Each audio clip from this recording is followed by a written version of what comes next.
Adelante, doctor. Ok, buenas noches a todos los que están conectados. Esperemos que haya más participantes porque realmente esta reunión y esta plática va a estar muy interesante. Hoy tenemos a un invitado muy especial y que realmente tiene un currículum muy brillante que seguramente lo vamos a ver durante su presentación. Él es maestro en ciencias médicas y además tuvo mención honorífica en la Facultad de Medicina de la UNAM y tiene la especialidad de medicina interna y de infectología en el Instituto Nacional de Ciencias Médicas y Nutrición y actualmente se desempeña como subdirector de epidemiología y hospitalaria y control de calidad en el mismo Instituto Salvador Subirán, pero además es investigador del Sistema Nacional de Investigadores con nivel 1. Y me refiero al doctor Arturo Galindo Fraga, que precisamente va a ser nuestro ponente de hoy en día. Nosotros nos preguntamos a veces, yo leía por ahí un reporte de la Organización Mundial de la Salud del año pasado, donde decía que el uso o el mal uso de los antibióticos o de los antimicrobianos le podíamos deber casi 1 millón de muertes en todo el mundo, lo cual se me hace alarmante y ahorita vamos a ver qué tan cierto es esto.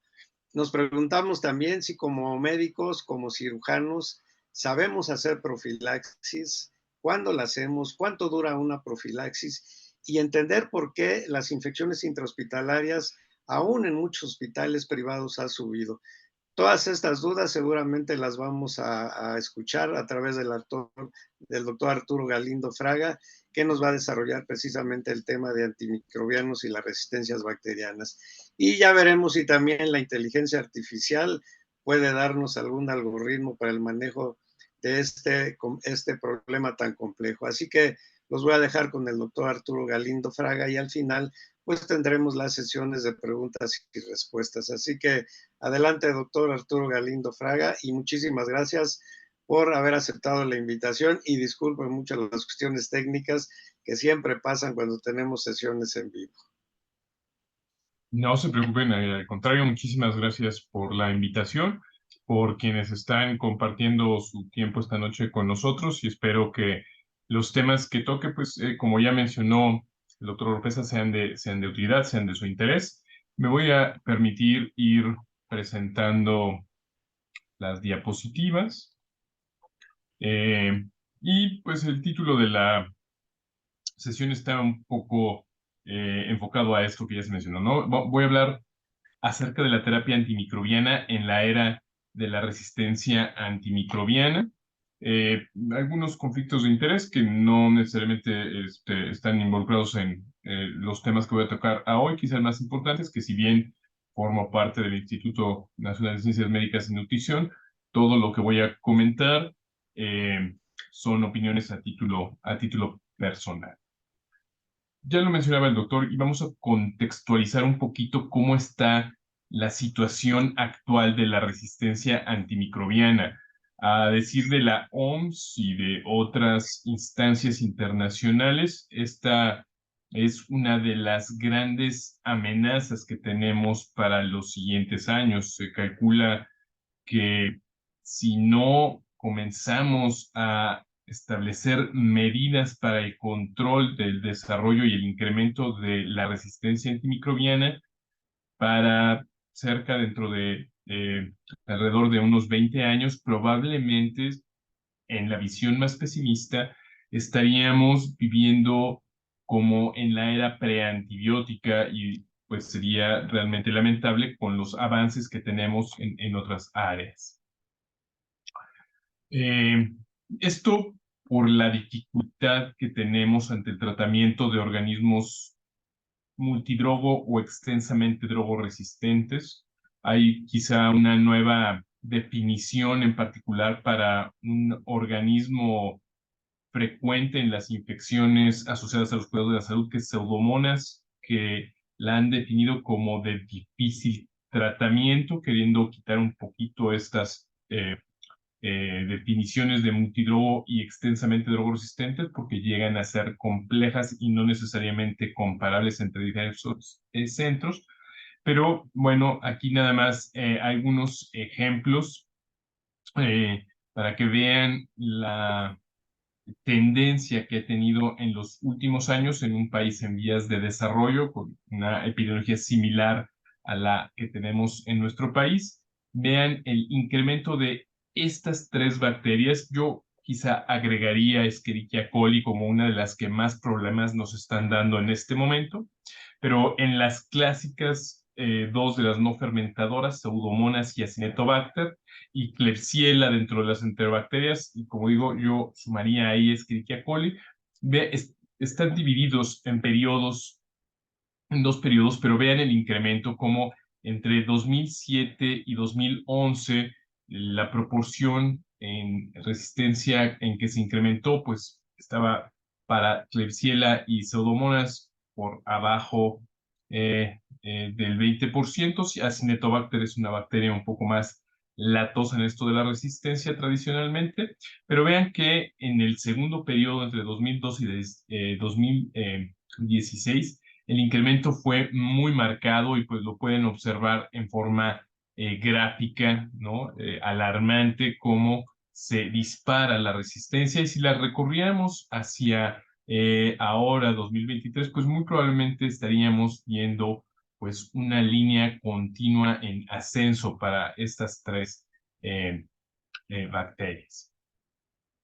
Como les mencionaba, no solo es importante en cuanto a la morbilidad que causan, sino la importante mortalidad que llevan asociadas. Ahí, si vemos comparando el origen de las infecciones, ya sean adquiridas en la comunidad o en los centros de atención a la salud, observarán cómo es en forma muy importante, pues que la mortalidad asociada a estas bacterias, pues está elevada. Conforme vamos teniendo una mayor proporción de resistencia, pues la mortalidad se va incrementando, incluso se llega a duplicar o a triplicar.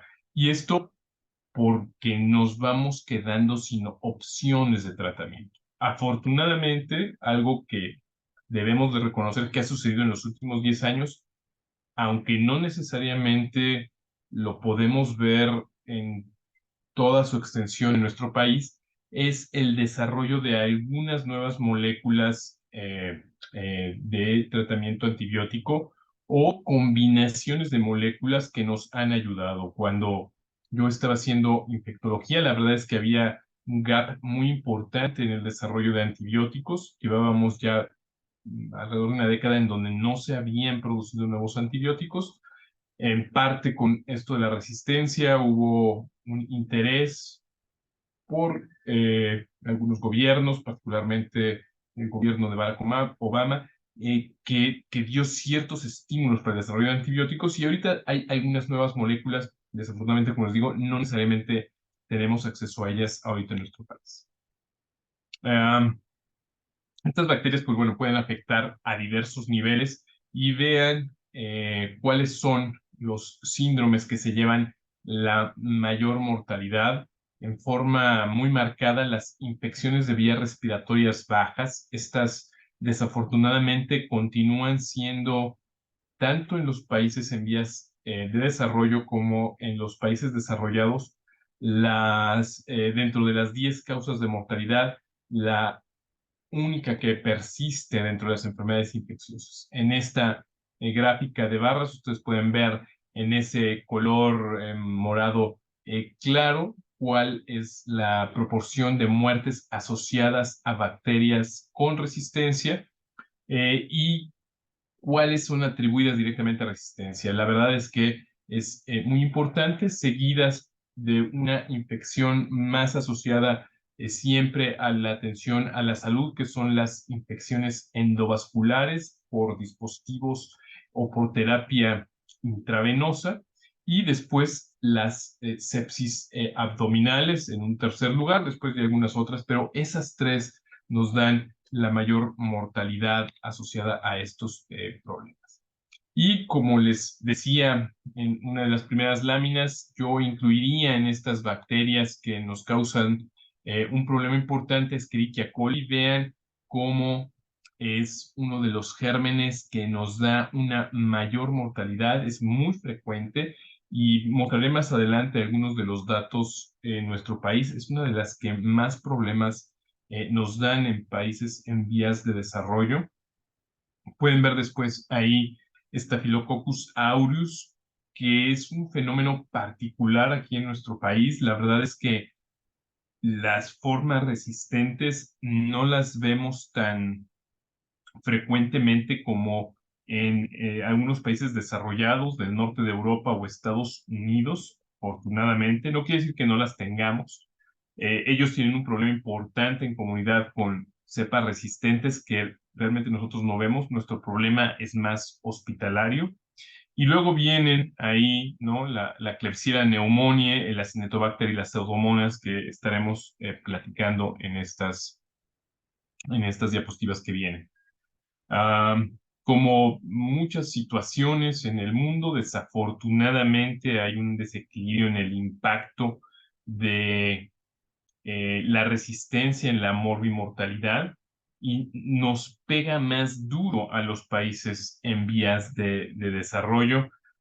Pueden ver ahí en esos colores verdes en la parte más izquierda de la gráfica, ¿no? Los países africanos con una mortalidad muy importante y después algunos países del este de Asia y finalmente nosotros en América Latina y el Caribe y ya después pues algunos de los países ya más desarrollados. Y esto pues probablemente esté en relación a lo que he venido mencionando en cuanto a una mayor dificultad para hacer el diagnóstico de estos organismos y también una menor disponibilidad de herramientas terapéuticas para enfrentarlos.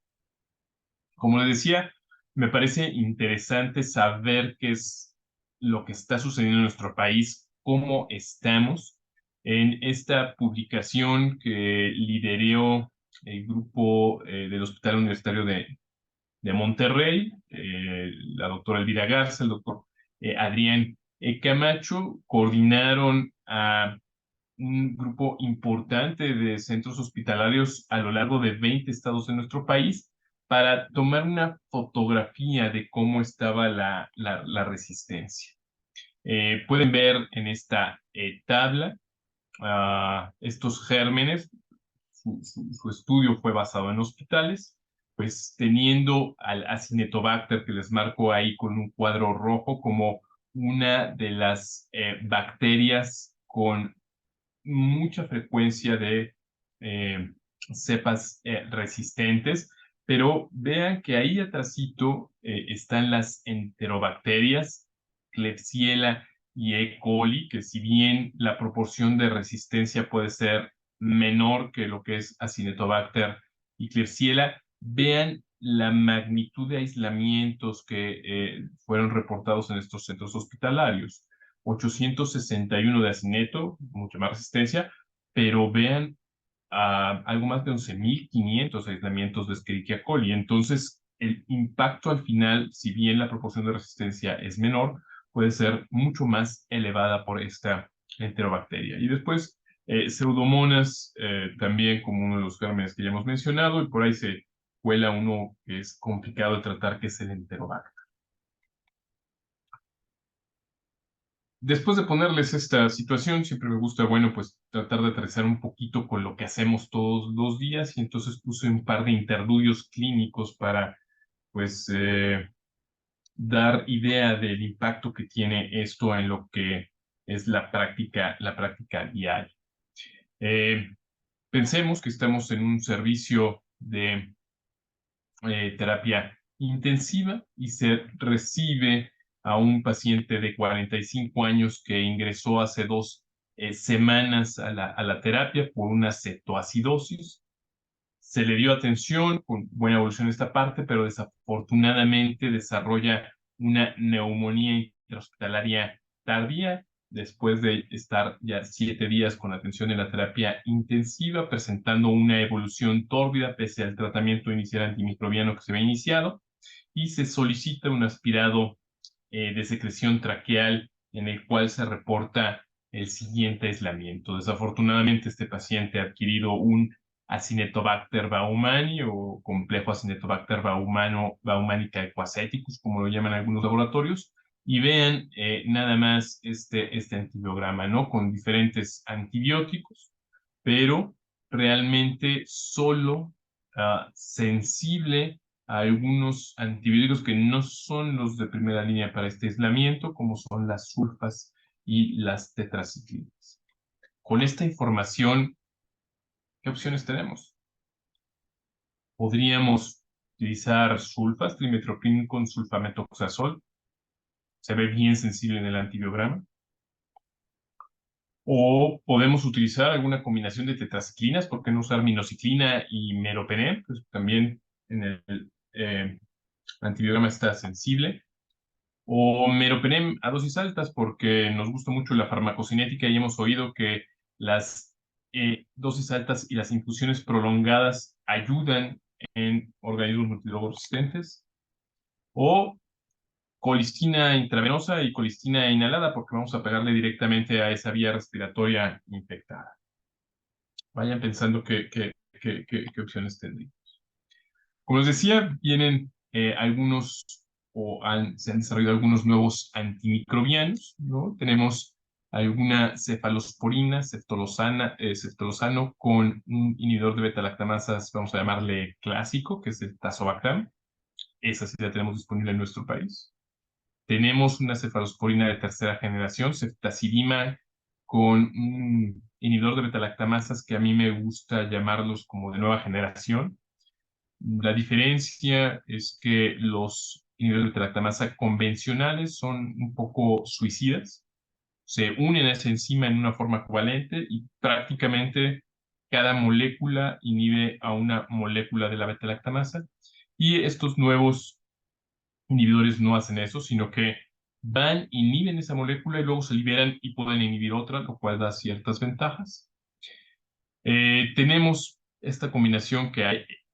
La anterior sí la tenemos disponible en nuestro país, imipenem con cilastatina, más un inhibidor de nueva generación, trelebactam, que no la tenemos disponible, una tetraciclina que no tenemos disponible, un aminoglucósido y finalmente una molécula interesante que es, digamos, una combinación de una cefalosporina con un eh, análogo de hierro. Muchas de las bacterias utilizan como cofactor en varios procesos enzimáticos hierro y entonces captan hierro con cierta facilidad y como que las engañamos con un sideróforo y se llevan el antibiótico.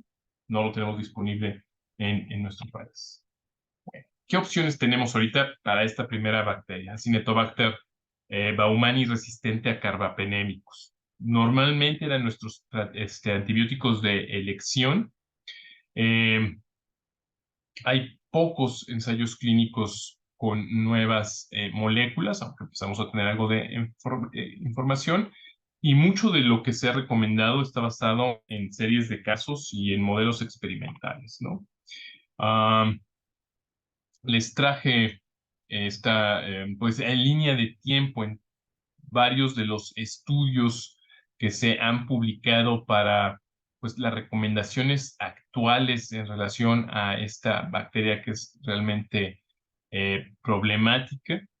Ah, Previo al 2013, algunos reportes de uso de antibióticos combinados, muchos in vitro, pues dieron la pauta a algunas recomendaciones. En esa época ya se hablaba del uso de colistina y vean cómo ha ido evolucionando durante, vamos a llamar la época prepandemia inmediata, ¿no? 2018, 2019, muchas recomendaciones en relación con el uso de colistina, pero cuando comenzamos a comparar cuál era el resultado del tratamiento con colistina y otras moléculas, ustedes pueden ver, pues la mortalidad desafortunadamente tiende a ser mayor con colistina.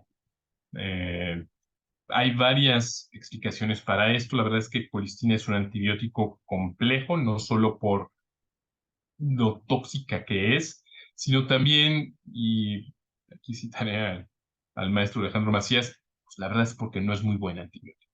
O sea, no, es difícil en su farmacocinética, el cálculo de las dosis es complicado y la verdad es que, pues ustedes pueden ver, por ejemplo, ahí para ahí el 2019, si se compara con ampicilina sulbactam, una molécula que en algún momento tuvimos aquí en el país, pero cada vez es difícil, pues la mortalidad entre cerca del 40% y pues un poco abajo del 17%, casi el doble o un poco más del doble para la colistina en cuanto a mortalidad. Y conforme nos acercamos ya a la época trans y post pandemia, si podemos decirle así, con estas nuevas moléculas en algunos de los países, pues pueden ver ahí la comparación con una mortalidad pues muy importante cuando se utiliza colistina.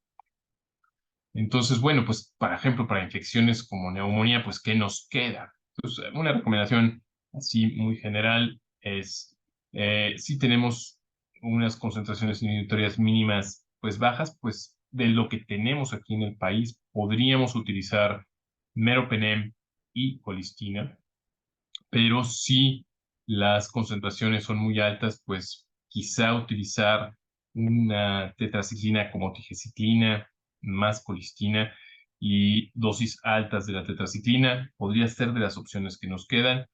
Mucha duda sobre la colistina inhalada y aquí ya les pongo un tache. Verán al final una referencia reciente de unas guías importantes recientemente publicadas por la Sociedad Americana de Enfermedades Infecciosas, en donde realmente ya no recomiendan el uso de fármacos inhalados para el tratamiento de estas infecciones por organismos multidrogoresistentes. En algún momento también usamos aminoglucósidos, amicacina, que es lo que tenemos disponible en nuestro país. En otros países utilizaban algunos otros aminoglucósidos. Realmente ahorita ya no los recomiendo. Y bueno, pues desafortunadamente es una de nuestras infecciones frecuentes en las neumonías asociadas a la ventilación mecánica, ¿no? Un poco por abajo del 20%. Estos desafortunadamente ya tienen algo de tiempo, son los datos que se reportan en la llamada Red Hospitalaria de Vigilancia Epidemiológica o ROVE, y ha habido un periodo de tiempo importante en el que no hemos tenido información. Ya he visto algunos números más recientes que quienes tienen la coordinación ahorita de este sistema de información ya comienzan a difundir. No están fácilmente disponibles, yo solo los he visto en algunas diapositivas, pero bueno, no han cambiado mucho las cosas desafortunadamente. Una de las preguntas que nos podemos hacer para pues, relajarnos un poco después de ver estas complicaciones es platicar un poquito de por qué tenemos bichos resistentes. O sea, qué es lo que nos ha llevado a la situación actual en relación a la resistencia que estamos viendo y a este incremento que no ha parado en los últimos años. ¿De dónde surge? Y bueno, una cosa que debemos de tener en la mente es que la resistencia bacteriana es un fenómeno natural, es algo que está sucediendo todo el tiempo, muchas veces incluso al azar, por diferentes razones, ¿no? Los mecanismos de resistencia pues están codificados a veces en diferentes microorganismos, algunos ambientales, y puede haber algún intercambio, ¿no? Entre bacterias que sí nos den problemas crónicos. Ah, recordemos que muchos de los antibióticos que utilizamos actualmente tienen su origen en la producción de diferentes organismos, hongos, algunas bacterias. Finalmente es algo que está presente en la naturaleza.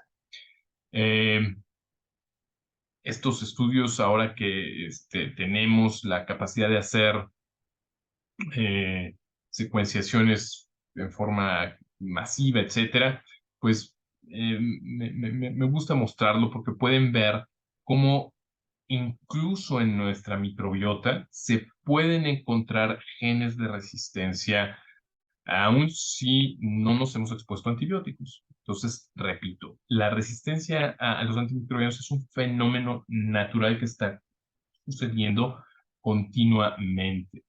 En el medio ambiente, este reporte en un laboratorio allá en Estados Unidos, pues se dedican a buscar genes de resistencia en algunos de los suelos cercanos y de algunas estaciones de vigilancia, y pues se encuentra que existen estos genes con mayor o menor frecuencia en organismos ambientales. ¿Qué es lo que hace que tengamos el fenómeno marcado en los últimos años, puesto que esto pues, ha venido sucediendo en la naturaleza desde siempre? Pues sí, la presión de selección que nosotros hacemos con el uso de antimicrobianos. Como les decía, en un medio ambiente en donde no hay antimicrobianos, la resistencia se puede presentar, ah, pero normalmente el desarrollo de estos mecanismos de resistencia lleva un costo metabólico, un costo biológico para las bacterias. Y esta palabra que utilizamos ahora para muchas cosas que llamamos fitness, eh, pues nos ayuda a entenderlo. Las bacterias que van desarrollando mecanismos de resistencia tienen menos fitness, están menos adaptadas al medio ambiente. Entonces, finalmente su crecimiento, su prevalencia se va a limitar porque las bacterias sensibles con un mayor fitness, pues van a competir con ellas por los recursos para el desarrollo y finalmente pues las van a mantener en niveles bajos. ¿Qué pasa si nosotros a ese medio ambiente le ponemos la presión con los antibióticos? Finalmente vamos a eliminar a las bacterias sensibles y aun cuando estas bacterias resistentes tengan menos fitness, pues van a ser las únicas capaces de sobrevivir en ese medio ambiente. No van a tener competencia, van a tener para ellas todos los recursos y finalmente van a ser las que se hacen prevalentes. ¿Cuáles son las que nos han dado problemas en los últimos años? Eh, Creo que dentro de lo que son las enterobacterias, y quizás sean con las que más frecuentemente nos estamos encontrando, yo estoy en el grupo de los que pensamos que muy probablemente ya incluso nuestra microbiota esté pues teniendo una frecuencia de enterobacterias productoras de betalactamasas de espectro extendido en una proporción importante, quizá por nuestra exposición a microdosis de antibióticos a través de alimentos, porque se encuentran ya en la microbiota de personas que no se han expuesto a tratamiento antibiótico y ya están ahí. Las pseudomonas y los acinetobacters resistentes. En los gram positivos, el Staph aureus, que ya mencionaba en algunos países desarrollados, y en el ámbito hospitalario, los enterococos resistentes a vancomicina. Y aunque no tiene mucho que ver con resistencia, pero sí con el uso de antibióticos, ahí en el globito rojo les pongo a la Clostridioides difficile como una de las bacterias que debemos de tener en consideración y que esta alteración que hacemos del ambiente con los antibióticos, pues favorece el que se presente en nuestros pacientes. Bueno, veamos otro interludio clínico.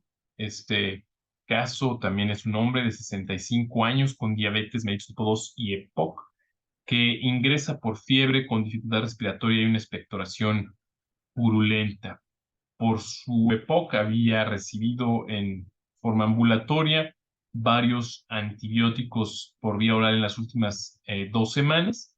Sin embargo, su estado empeora y se envía un cultivo. Y reportan una Klebsiella con este antibiograma. Intermedio amicacina, uno de nuestros antibióticos de rescate, y sensibilidad a tigeciclina.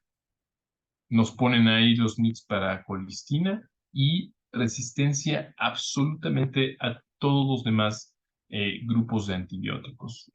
Una situación que desafortunadamente estamos viendo con cada vez más frecuencia. ¿Qué opciones tenemos aquí? Amikacina inhalada, pues está intermedia en el antibiograma. Polimixina B, que pues ahorita ya también estamos teniendo disponible en nuestro país. Colistina intravenosa, nos vamos a la segura con lo que hemos estado manejando en los últimos años. O uno de los nuevos fármacos como ceftazidima avibactam, esta cefalosporina de tercera generación con un inhibidor de beta-lactamasas de nueva generación. ¿Qué nos dicen? ¿Qué nos dicen los estudios? Utilicé esta gráfica que encontré en este artículo porque me parece que es una forma bastante elocuente de mostrar cuál es el efecto. Compararon esta nueva cefalosporina contra colistina. En la gráfica que ustedes tienen a la izquierda pueden ver pues los efectos adversos, ¿no? Algunos de los efectos adversos en relación con el uso de colistina. Y por el otro lado pueden ver las muertes, la proporción de muertes intrahospitalarias en el uso de colistina, ¿no? Esa área negra que si lo comparamos con la gráfica de la derecha, pues es mucho más amplia, es pues, la mortalidad que ocurre en el grupo que se utilizó colistina. Entonces, pues nos queda como una opción estos nuevos antibióticos que afortunadamente sí tenemos disponibles en nuestro país. Debo decirles, y ya lo mencionaba, que una de nuestras limitantes es a veces la dificultad que tenemos para hacer el diagnóstico microbiológico. Hay varias formas en las cuales la Klebsiella, por ejemplo, nos puede dar un antibiograma como el que ustedes vieron. Una forma importante es a través de la producción de enzimas. Ya mencionaba las beta-lactamasas de espectro extendido. El tip que les puedo pasar es que esas Klebsielas las verán con resistencia a cefalosporinas de cuarta generación, cefepime, hacia los betalactámicos menores, aminopenicilinas o penicilinas antipseudomonas, etcétera, pero conservan sensibilidad a los carbapenémicos. Cuando tenemos pérdida de la sensibilidad a los carbapenémicos, debemos de considerar que podemos estar ante microorganismos que ya hayan desarrollado resistencia enzimática, en particular en las enterobacterias, Klebsiella y E. coli, con la formación de estas enzimas que se llaman carbapenemasas. Y ahí es donde se empieza a complicar un poquito la cosa porque tenemos diferentes formas de las carbapenemasas. Estos nuevos antibióticos, les pongo ahora la nueva columna, ¿para qué los estamos utilizando? De los que tenemos aquí en nuestro país, ceftolozano tazobactam, para algunas pseudomonas multidrogoresistentes, también para algunas enterobacterias, aunque ahorita la recomendación ya no va sobre esto en las nuevas guías que ha sacado la ITSA que les comentaba. Ceftazidima avibactam para pseudomonas multidrogoresistentes y enterobacterias productoras de carbapenemasas. Les decía, hay diferentes clases de carbapenemasas. La clase A, que se llaman KPCs, es quizá el tratamiento más efectivo en este momento. Quizá su limitante son unas carbapenemasas famosas dentro del mundito de la infectología que han desarrollado tanto E. coli como Klebsiella, que se llaman NDM, para las cuales tenemos pocas opciones en los betalactámicos, y algunas otras betalactamasas y carbapenemasas que se llaman AMP-C. ¿qué podemos hacer y qué viene hacia el futuro con esto? Les muestro algunos de los numeritos que tenemos en mi hospital. Como les decía, las E. colis, y les mostré en algunas gráficas, son algunas de las bacterias con mayor complejidad que estamos teniendo. En nuestros pacientes, tenemos un grupo de pacientes particulares con enfermedades crónicas, ya muchas neoplasias, tanto de órgano sólido como hematológicas. Bueno, todos nuestros pacientes que habían recibido profilaxis con quinolonas para sus eventos de neutropenia inducida por quimioterapia no estaban infectados, pero ya en su microbiota son portadores de Escherichia coli, obviamente con resistencia a quinolonas, a ciprofloxacina, pero no solo eso, sino que productoras de betalactamasas de espectro extendido. Obviamente, uno de los primeros pasos para el desarrollo de una infección, pues es estar colonizado por estas bacterias multidrogoresistentes. Una quinta parte de los pacientes que ingresan a la UTI ya están colonizados por cepas productoras de BLE, de los que llegan de la calle, 20% no han sido expuestos a antibióticos y ya tienen BLEs. El 50% ya están colonizados a la semana. Y un tercio de las personas que llegan con colonización con organismos multidrogoresistentes nunca habían recibido antibióticos, y aquí es donde les digo que probablemente tenga que ver pues con exposición a antibióticos por algunas otras fuentes como pueden ser los alimentos. Dentro de las bacterias que causan estas graves infecciones endovasculares, que ya vimos que son de las que mayor mortalidad causan, una germen importante por la forma en la que pues se adquieren estas infecciones, pues es el Staphylococcus epidermidis, que siempre aquí en este reporte de arroba habrá que tener consideración de qué tanto valor se le puede dar, puesto que no diferencian muchas veces si fue un contaminante o realmente estaba causando la infección. Pero ahí en segundo lugar están las enterobacterias Klebsiella pneumoniae y Escherichia coli, algo que es muy particular de nuestro país. Normalmente en otros países, para estas infecciones, en el segundo lugar están gram positivos como Staph aureus, y nosotros tenemos a las enterobacterias. En las infecciones del sitio quirúrgico, bueno, pues aquí se entiende más pues el que haya enterobacterias. Muchas de las intervenciones quirúrgicas involucran abdomen y finalmente pues flora de tracto digestivo. Sin embargo, vean ahí la que está en segundo lugar, Pseudomonas aeruginosa, que no necesariamente tendría por qué estar ahí, sino que habla pues de un ambiente hospitalario pues adverso para que pues llegue a colonizar e infectar a el sitio quirúrgico. No es tampoco algo que se vea en otros países y nosotros la tenemos con alguna frecuencia. Y bueno, aunque no es frecuente, pues otro que no debe estar mucho por ahí, pues está el Acinetobacter también dando algún problema con lo que ya mencionamos del impacto en relación con la resistencia. Como les decía, esta es de la información que va saliendo de las pues nuevas administración de quien lleva la ROVE.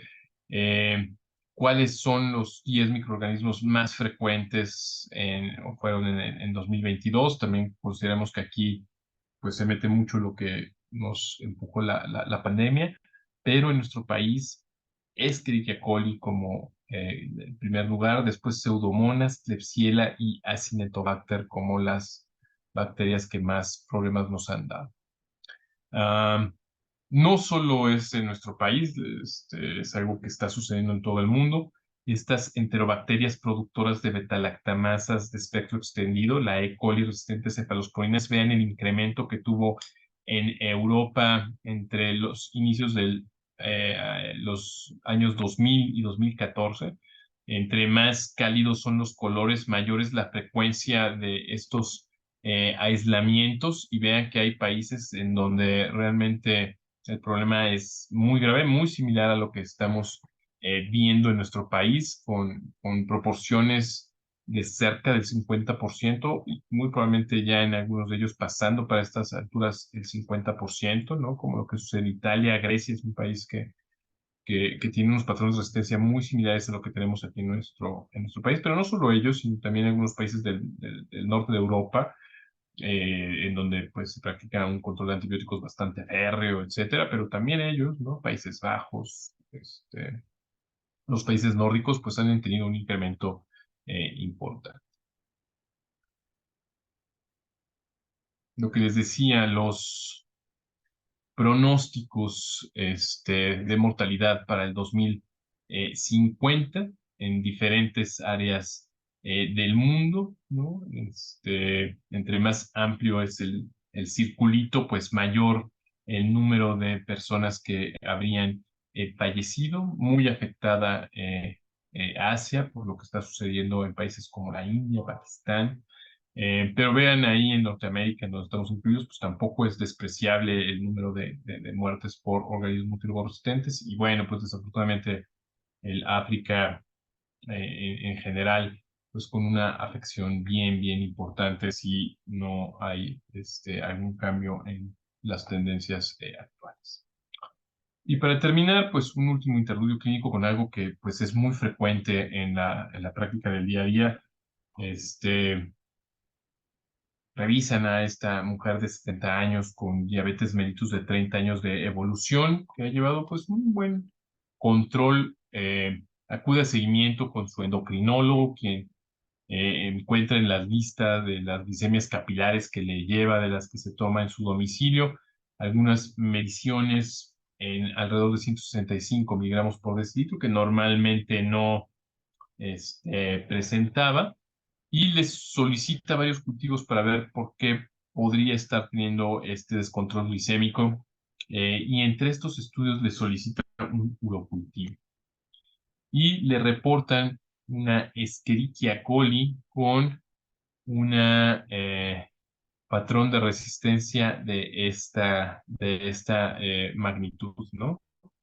Prácticamente resistente a todos los antibióticos, incluyendo amicacina, que es a veces uno que se utiliza de rescate, solo sensible a colistina.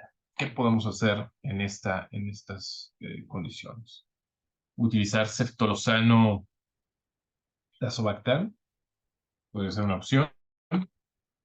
Utilizar ceftarolina, es muy nueva y pues le pega el Staphylococcus resistente a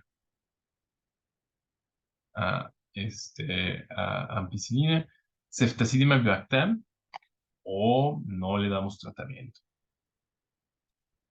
En este caso en particular, tengamos en consideración que no todos los aislamientos que tenemos en cultivo requieren tratamiento. Y a veces el querer erradicar algunas bacterias que se encuentran con alguna frecuencia puede ser mayor problemático y puede favorecer más resistencia. En este caso en particular, muy probablemente nuestro colega se esté enfrentando a una bacteriuria sintomática que la verdad en este grupo de edad, en personas que viven con diabetes, si no tiene síntomas, la verdad es que no requiere tratamiento. Y pues aparte, nos estamos quedando con pocas opciones para el mismo. Y un poco en forma de resumen, pues les pongo algunas de las opciones que tenemos, ¿no? Escherichia coli, quizá el mecanismo de resistencia más frecuente que estemos viendo es la producción de beta-lactamasas de espectro extendido, las famosas BLES. ¿Cómo podemos detectarlas en los antibiogramas? Pues lo que les decía, resistencia a las cefalosporinas, pero mantienen sensibilidad a los carbapenémicos y con sensibilidad variable a otros grupos de antibióticos, como son las sulfas o las quinolonas, aunque la resistencia en nuestro país a sulfas y a quinolonas es extraordinariamente alta. No tenemos muchas opciones si es que son resistentes a esos otros grupos de antibióticos no beta-lactámicos, y pues nos queda para tratarlas ertapenem, meropenem o imipenem. En la Klebsiella pneumoniae, uno de los mecanismos de resistencia importante es la expresión de carbapenemasas. También ahí ya está, o como es en Escherichia coli, están los grupos de Klebsiella productoras de Bless, pero además aquí con alguna frecuencia mayor, aunque cada vez son más frecuentes en nuestro país las cepas productoras de carbapenemasas de coli, todavía no para espantarnos, pero ya están ahí. ¿Cómo las podemos identificar?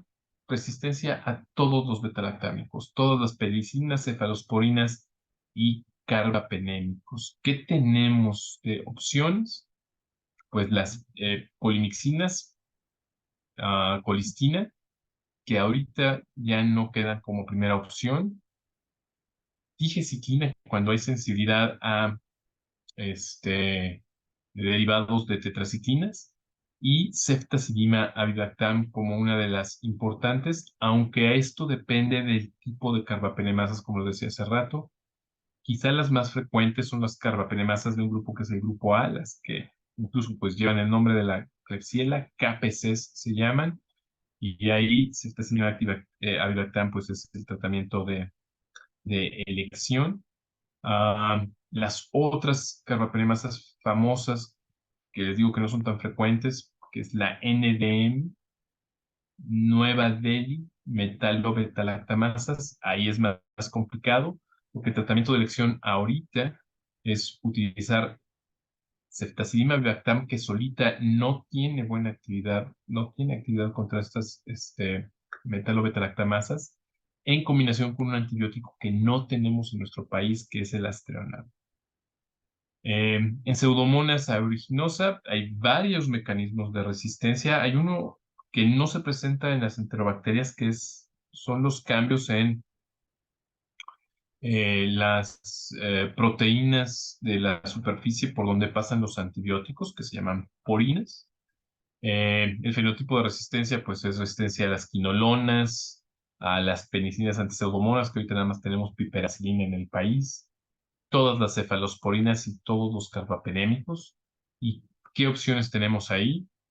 Pues colistina, si no tenemos alguna otra opción, generalmente en combinación con algún otro medicamento, ceftolozano tazobactam, y en algunas cepas ceftazidima avibactam. Y de nuevo aquí mencionar pues que es importante el apoyo que tengamos del laboratorio para que nos dé las diferentes sensibilidades. Y bueno, uno de los dolores de cabeza, el Acinetobacter baumannii, esta bacteria que se dedica a adquirir los mecanismos de resistencia de todas sus vecinas alrededor, ¿no? Entonces puede mantener la resistencia a través de la expresión de betalactamasas, pero también de alteraciones en estas porinas, etcétera.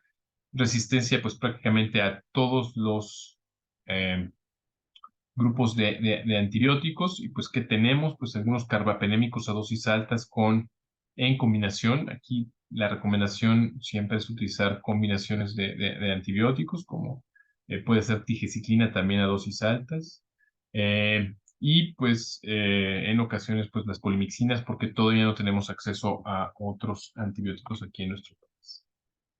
¿Qué podemos hacer para pues revertir esto y no llegar hacia el 2050 a este caótico escenario de regresar a la era preantibiótica, en donde pues no va a importar si tenemos la capacidad de hacer trasplantes, de tener las terapias intensivas más complejas, las terapias intensivas neonatales de mayor alcance, los procedimientos quirúrgicos más complejos, las mejores quimioterapias, o ahora la inmunoterapia dirigida para algunas enfermedades y algunas neoplasias, si finalmente las personas pues van a fallecer por complicaciones infecciosas. Pues afortunadamente se comienza a tomar algunas acciones bajo toda esta pues política y recomendación que dirige la OMS, que se llama One Health, en donde no solo están involucrados o estamos involucrados en el uso de antibióticos los clínicos, sino también están involucrados la comunidad, nuestros colegas veterinarios, nuestros colegas que se dedican a la producción alimenticia, en donde el uso de antibióticos es muy importante y obviamente, bueno, el cuidado del ambiente. Y pues ojalá que esto nos ayude a revertir un poco la resistencia. Parte o mucho de lo que les he platicado está muy bien resumido. La verdad es que ya está la publicación final y está de libre acceso ahorita, que son estas guías de tratamiento para gram negativos que tiene la Asociación Americana de Enfermedades Infecciosas. Me parecen muy práctica la forma en la que las desarrollaron, en donde pues está para todos los gustos. Para los que queremos ir a ser muy prácticos, viene en forma de preguntas. Si queremos ser muy basados en evidencia, después de esa primera parte en donde se contesta la pregunta, viene toda la base de la recomendación con las referencias y por qué es que se hace. Y yo creo que es un documento que puede ser muy, muy útil y que ahorita está de libre acceso. Concluyendo un poco para dejarnos unos minutitos, pues bueno, la resistencia en los gram negativos es un problema tanto en el hospital como en la comunidad, que es algo que tenemos que tener en consideración, sobre todo en las enterobacterias, E. coli, Klebsiella. Contamos ya con algunas opciones para organismos multiresistentes en nuestro país. Todavía no tenemos todas las que quisiéramos, pero ya tenemos algunas. Y debemos de ser cuidadosos con su uso, mucho basado en eh, pues la toma de muestras, los aislamientos microbiológicos para poder dar la terapia dirigida lo más específica posible. Y bueno, pues debemos de prevenir en la medida de lo posible la transmisión de estos microorganismos entre la comunidad, los hospitales, nuestros enfermos. Les agradezco mucho su atención y pues si tienen algún comentario, quisieran algo de las referencias que he utilizado, etcétera, esos son mis correos de contacto, mi correo personal y el correo institucional. Les agradezco mucho su atención y voy a dejar de compartir pantalla para continuar con pues la actividad. Muchas gracias.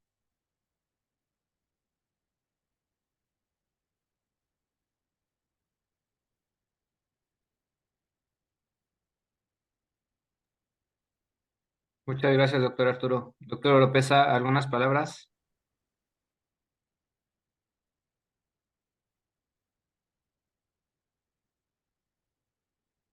Me parece que está inactivado su micrófono, doctor. No sé si comentó algo.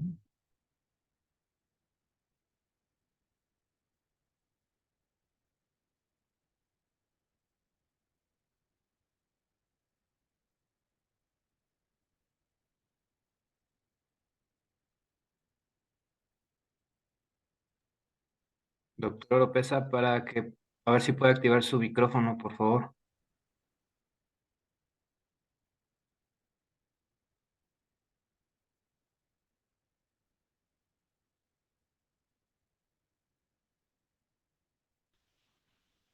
¿Ahí me escuchas? Bueno, Ya, Ahí doctor, ya está, ya ya se le escucha. escuchamos, doctor. ok, perdón, Oscar. Antes que nada, agradecerle, doctor Galindo, por su presentación. La verdad es que a mí sí me impactan mucho las cifras y los números. Yo soy cirujano plástico y normalmente en la gran mayoría de los pacientes utilizamos profilaxis, pero siempre nos queda la duda porque siempre hay mucha discusión. Bueno, ¿se vale la profilaxis preoperatoria quirúrgica? ¿Cuántos días realmente debe de durar una profilaxis? Y pues por lo que estoy viendo ya antibióticos tradicionales como la dicloxacilina, la cefalexina, etcétera, etcétera, aparentemente ya no tienen un uso. ¿Me podría hacer algún comentario al respecto, doctor Galindo? Claro, doctor, con gusto. Eh, no, definitivamente la profilaxis profilaxis para la infección de la herida quirúrgica es algo que debo de enfatizar. Es una herramienta muy, muy útil, o sea, debe de utilizarse. Eh, quiero hacer énfasis en este punto. La profilaxis antibiótica que utilizamos es para la herida quirúrgica, nada más. Y ahí, ahorita sí hay opciones en betalactámicos, como les decía, la mayor parte de las infecciones, si es que no hay contaminación, que es lo que espanta un poquito ahí en algunos de los resultados que mostré de la ROBE, tendría que estar asociada a la flora normal de la piel, en donde normalmente estos gram negativos no deberían de estar. Y si se hace una buena antisepsia, etcétera, no deberían de estar esos gram negativos. Deberíamos de enfrentarnos más a los gram positivos. Y ahí las cosas son un poquito diferentes en nuestro país. Ahí sí tenemos una ventaja, sin que la podamos explicar muy bien, porque no tenemos con gran frecuencia, por ejemplo, el Staphylococcus resistente a beta-lactámicos. Entonces, sí, en la mayor parte de las cirugías, siempre habrá sus excepciones, cirugías que involucran, por ejemplo, tracto gastrointestinal, cirugías que involucran tracto urogenital o aquellas que involucran sobre todo cabeza, boca y algunas otras estructuras de cuello, en donde habría que emplear un poquito el espectro buscando cubrir anaerobios, pero en general las cefalosporinas de primera generación son el antibiótico de mayor utilidad para las profilaxis de infección de la herida quirúrgica. Como es profilaxis para la herida quirúrgica, la verdad es que también en la mayor parte de los procedimientos la duración del tratamiento la contamos en dosis, no necesariamente en días. Si me dice días, debería ser máximo un día y mucho está más relacionado con la dosificación dependiendo de de la duración de la cirugía, la redosificación, etcétera, aunque esto es algo que ahorita la OMS está discutiendo.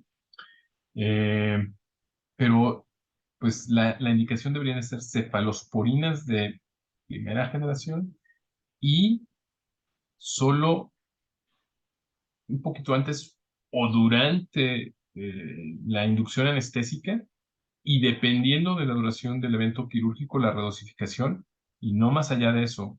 En términos generales, no más allá de 3 dosis. Sí, muchísimas gracias, doctor Galindo. Sí, efectivamente, nada más usamos una dosis y máximo a veces dos transoperatorias habitualmente.